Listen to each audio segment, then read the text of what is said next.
welcome to this month's episode of Fintech Firebrand. I'm Virginie O'Shea, founder of Firebrand Research, and I'm here to chat to you about this month's FinTech and FinReg news. Now, it would be remiss of me not to start this episode with discussion about the current state of the markets.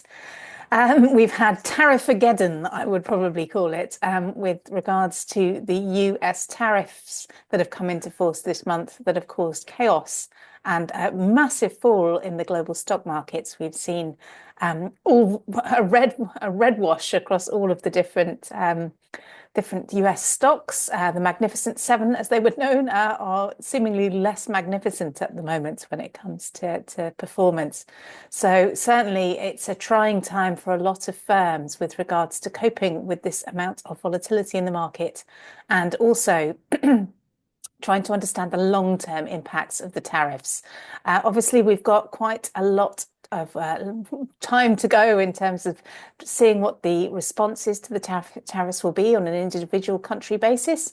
They're pretty blanket in terms of the size of the tariffs across the board, including some jurisdictions where there aren't actually any people and only penguins, which was interesting. I think there were a lot of memes created on that front, but certainly will be interesting to see the national responses. We've seen that China taking a hard line and imposing similar tariffs the other direction. It'll be interesting to see.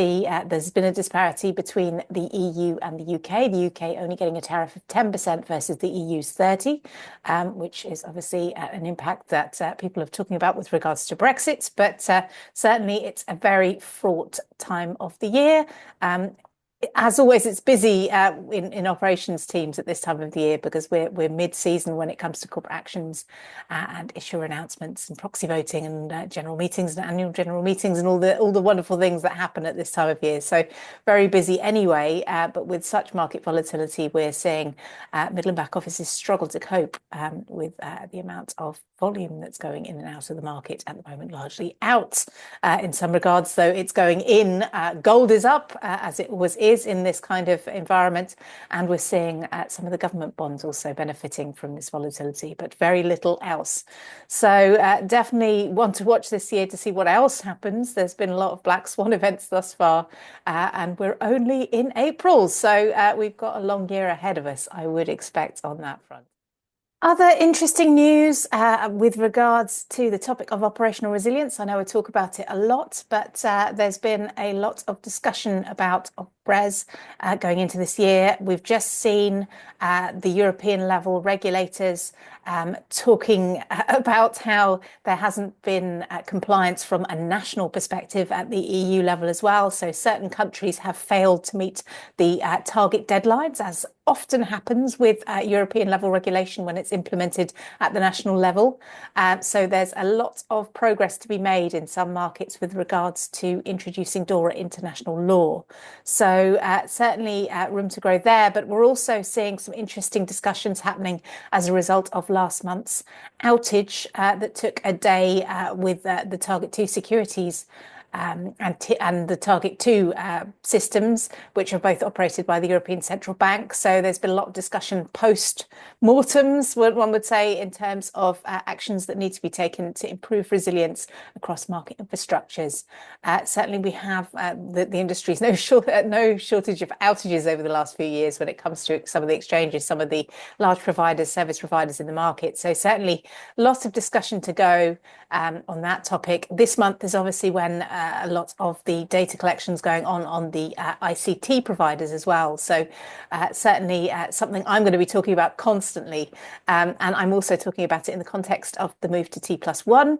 Again, spending a lot of time on the research front, talking to firms on that topic. I was just at an event today, in fact, with the CISI in London, where Andrew Douglas and I from the task force were talking about the need to move forward from complacency. There's a lot of complacency in the market. There are a lot of things, as I mentioned at the start, going on. There can be no procrastination as deadlines move closer, though. So certainly this should be the year that firms are getting budget and planning. Next year, there'll be a lot of testing to be done and also readiness. At the start of the year will be more preparation and readiness. And then at the end of 2026, testing will begin, or planning for testing should begin, and 2027 will be the testing year ahead of October. So certainly a lot to think about, especially given if you're operating in multiple markets in Europe. So lots of things to watch on the European side in particular. On the US side, as well as the tariffs, there's been some progress with regards to the formal approval of the new SEC director, Paul Atkins. He finally had his confirmation hearing, and the voting is going through in terms of approving his post as the new chair of the SEC. He has a long road ahead of him with regards to the next 4 years in terms of implementing some of the changes, and also towing a fine line between innovation and regulation, which is always tricky to manage, especially when you have an administration that is slashing budgets everywhere. But certainly I expect to see some interesting moves as he enters into his new position. In the interim, we are seeing a lot of different roundtables being organised by the SEC. Now, that's not an uncommon thing to see. There have been roundtables over the last few years, but the last couple have focused on topics like crypto and AI. I think the last SEC one was particularly in-depth, balancing out what the regulatory approach should be on crypto. There are a lot of different proposals for different regulations within Congress at the moment. Various representatives are pushing different bills that they have interest in, and they have vested time into. So certainly interesting to see which ones make much more progress on that front. Another roundtable also, there's another one to come on crypto, the second one in the first half of the year.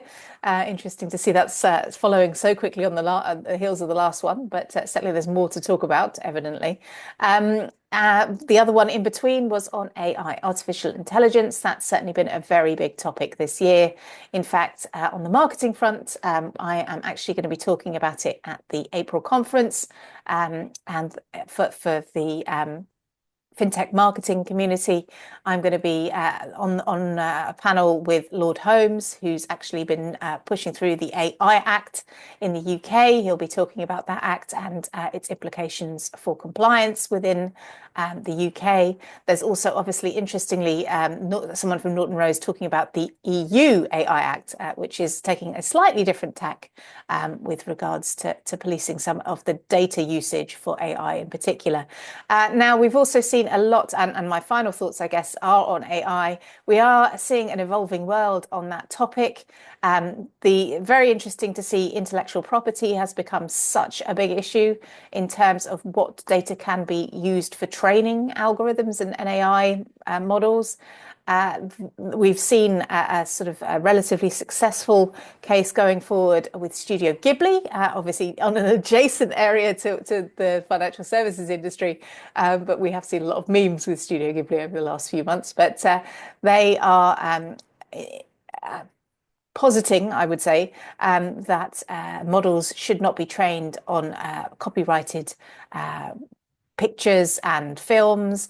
So certainly will be interesting to see the different regional approaches to intellectual property when it comes to AI, and how that applies in financial services, in particular with things like software development, and also with regards to written materials as well. So really interesting to see this whole topic evolving forward. We're in a changing landscape at the moment, and I don't expect different jurisdictions will be quite on the same page as each other, as they never are.